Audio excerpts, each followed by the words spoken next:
In times of change, the learners will inherit the earth, while the learned find themselves beautifully equipped to deal with a world that no longer exists. For a moment, consider the things your mind has brought you. Everything you have, your work, your relationship with your family and others, your philosophy of life, all come to you as a result of using your mind. Whatever the mind can conceive and believe, the mind can achieve, regardless of how many times you may have failed in the past or how lofty your aims and hopes may be. The more you study you're going to find your belief system is based upon your evaluation of something. The more you evaluate you, the more you're going to believe in you. Bill Gove was like the Frank Sinatra of public speaking. He is who mentored and taught Bob Proctor how to speak. And he quoted Bill Gove saying, if I want to be free, I got to be me. Not the me I think you think I should be. Not the me I think my wife thinks I should be. Not the me I think my kids think I should be. If I want to be free, I got to be me. And I better know who me is. And it was like a bucket of ice got thrown on my head. And I was just like, whoa. Am I really doing what I really want to do with my life? And then he kept saying, what do you want? What do you really want? And I wrote down in teeny tiny print so nobody would see. And I said, I want to be in the inner circle of this company, and I want to be his closest advisor. What we've got to learn to do as individuals is adapt to the change that's taking place. See, change is inevitable. It's never going to stop. And we're picking up speed. Thinking is when you take a power that's flowing into your consciousness, that flows to and through you, and you originate thoughts.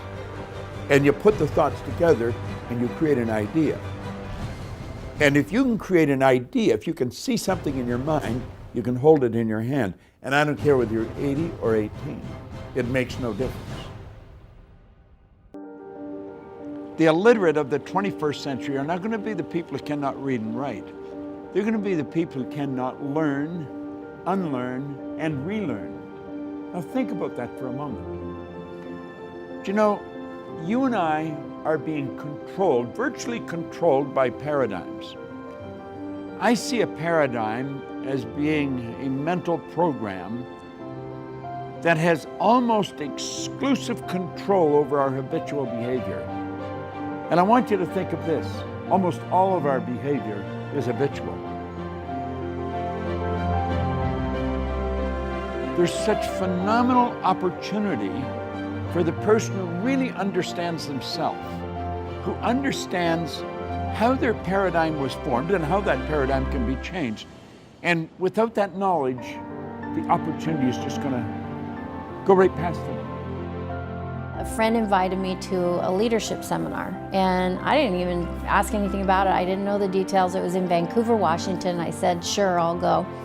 And so I ended up there on that Friday night, August 18th, 2006, and I'll never forget it. I can see where I was sitting in the seminar room. I can see what I was wearing, and I see out walks on stage Bob Proctor, and I didn't even know who he was. I kind of had connected between Bob Proctor and The Secret, but I didn't know this was a Bob Proctor seminar. And within like 15 minutes, it was like he took my head off and shook it all around, and everything that I believed and thought I was starting to question. There was one point in the seminar when he said most people tiptoe through life, hoping to make it safely to death.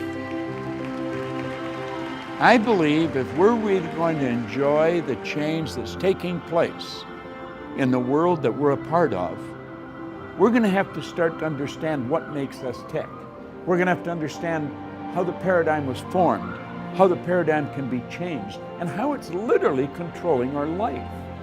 When we do understand that, then we're in control of ourselves.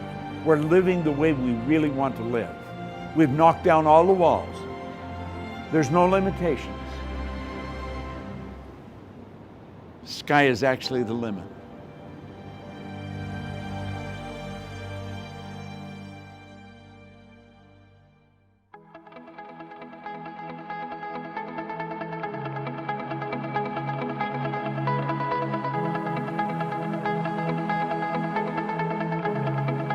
Check us out at ProctorGallagherInstitute.com. for tips, tools, and resources.